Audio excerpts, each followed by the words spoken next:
¿Alguna vez le han llegado, por ejemplo, correos que le prometen un gran negocio? Usted solamente tiene que escribir su correo porque alguien tiene millones para usted en una super oportunidad, en una super ganga.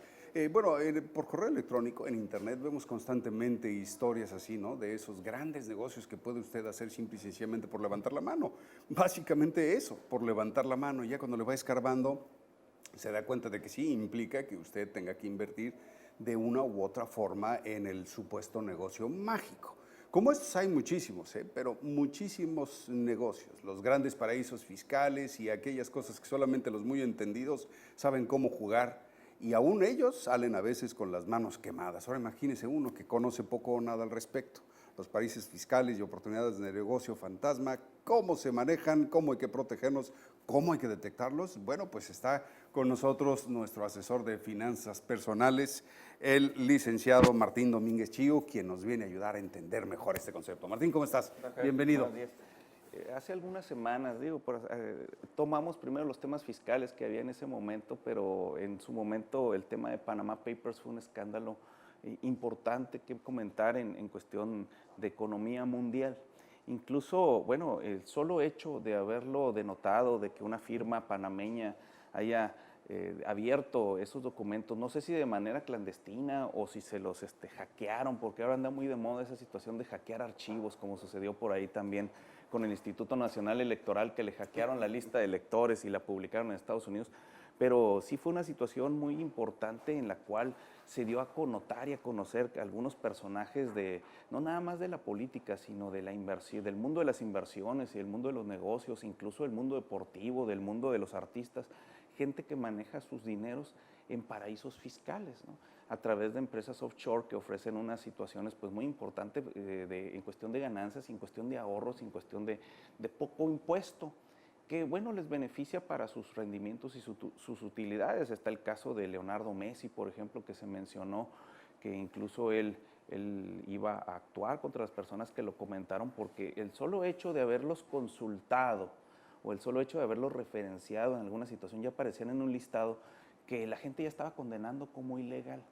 Hay situaciones en la cuestión económica que son ilegales, que son legales y que son morales, moralmente las ven mal. Ejemplo, la cuestión del consumo de la marihuana, por ejemplo, es una cuestión moral, está el debate entre lo moral y lo legal, al igualmente el aborto, son situaciones que se ven a nivel internacional con una cierta situación por parte de la moral y por otra parte de la legalidad, hasta dónde puede llegar con esas situaciones. Igualmente operan así las empresas offshore en paraísos fiscales, que definiéndolas claramente son ciertas situaciones que te ofrecen situaciones amigables, digo, si es que las cuestiones fiscales pudieran ser amigables en algún momento, para que capitales extranjeros puedan invertir y tener capital fresco en esos lugares pues, donde la industria o el comercio es muy débil prácticamente.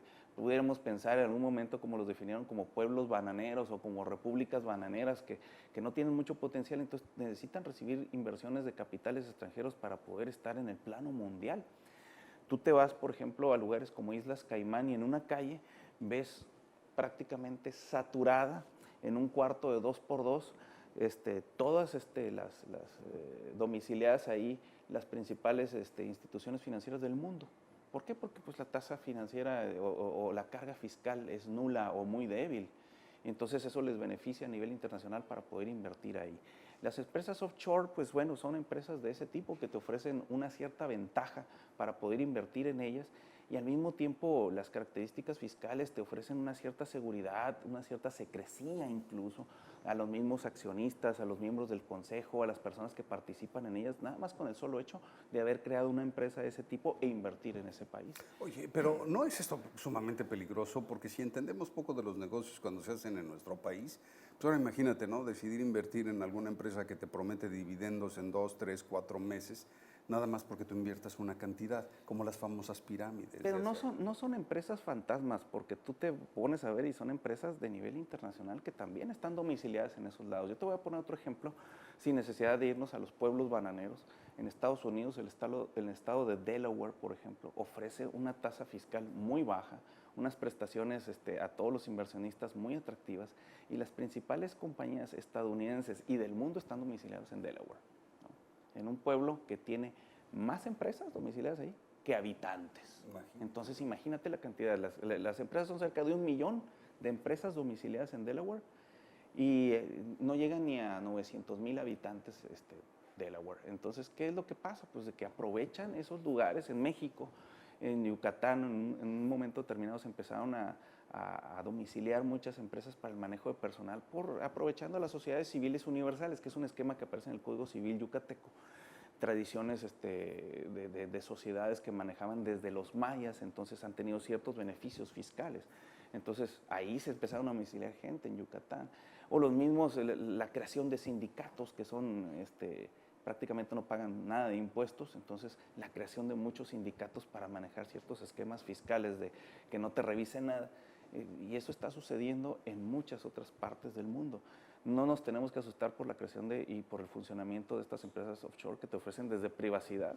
Algunas te ofrecen privacidad. ¿Por qué privacidad? Porque, bueno, algunas personas tienen capitales importantes invertidos ahí y quieren privacidad por el temor de ser secuestrados, por ejemplo, que no tiene nada de malo, ¿eh? Es como decir, no se vale invertir ahí. Bueno, pues permíteme, yo tengo mi caja fuerte y la combinación no se la voy a dar a nadie, ¿verdad? El hecho de que tú tengas tu combinación no quiere decir que estés haciendo cosas malas ni que estés escondiendo nada malo. Simplemente estás asegurando tus bienes. Es como funcionan más o menos las empresas offshore sin condenarlas. Lo que sí está condenable es de que dineros mal habidos de los gobiernos se vayan y se inviertan ahí. Entonces eso sí ya empieza la condenación de la gente. Pero cuando recién se destapó esta cloaca de las empresas offshore en los papeles de Panamá, hubo condenación inmediata de mucha gente, de casos que se venían manejando ya desde hace muchísimos años en esos paraísos fiscales. Hace algunos días me aventé el maratón ese de Game of Thrones y hubo una condena contra una de las reinas, que la condenaron a caminar desnuda por toda la calle principal, por todas las fechorías que había hecho. Empieza a caminar y el primer tercio de tramo era un silencio sepulcral. Nadie decía nada, todo el mundo estaba a la expectativa, lo aceptaba, se lamentaba por la reina. Sin embargo, hasta que alguien se animó a decirle esa grosería que gritamos en los estadios de fútbol cuando despeja el portero. Entonces ahí todo el mundo empezaron los escupitajos, los jitomatazos y todo el mundo condena, sin saber exactamente qué estaba pasando en la situación. Así son este tipo de casos, no saben exactamente qué está pasando, lo dejan que funcione un tiempo o mucho tiempo y en el momento que alguien dice está mal, todo el mundo empieza a rebelarse de algo que ha estado funcionando. Y no es ilegal. Moralmente, bueno, la moral aquí en los negocios no cabe. ¿Por qué? Porque se está planteando esquemas legales y la legalidad es cómo funciona este juego. Pero es que todo dinero que se pierda su rastro siempre genera sospechas, ¿no? El origen del dinero. Por ejemplo, claro, en una empresa como esas, pues no te van a cuestionar de dónde lo sacaste, ¿no? Simplemente reciben el dinero y empiezan a trabajar con él. Entonces esa podría ser uno de las grandes motivantes que inquiete a cualquier persona, sobre todo si se trata de figuras públicas o de políticos. Y más que nada que los esquemas no están muy entendibles, además.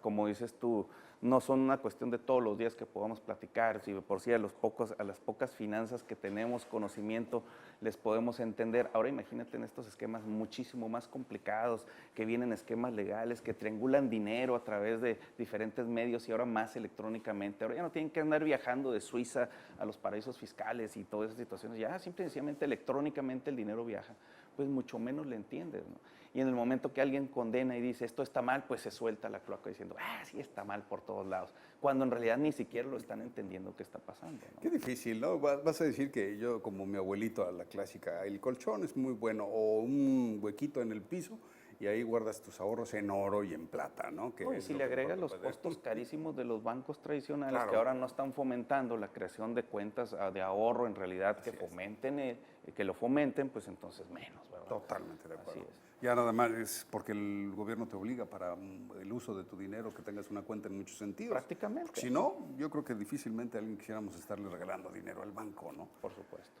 Danos tus números de contacto, no seas malito, Martín, porque la verdad este tema da para muchísimo más. Si alguien quiere ser asesorado por ti, por favor que se ponga en contacto contigo. Claro que sí, a través de redes sociales, en mi fanpage Martín Domínguez Chiu, experto en finanzas personales. Ahí con mucho gusto en el like a la página estamos publicando no nada más de este tipo de casos, sino muchas otras cuestiones de asesorías que nos han hecho el favor de llegar, como lo estuvimos contestando la semana pasada, y directamente lo estamos contestando, ¿verdad? Para que sus dudas se resuelvan, con mucho gusto. Martín Domínguez Siu con nosotros aquí en Como Cada Mañana.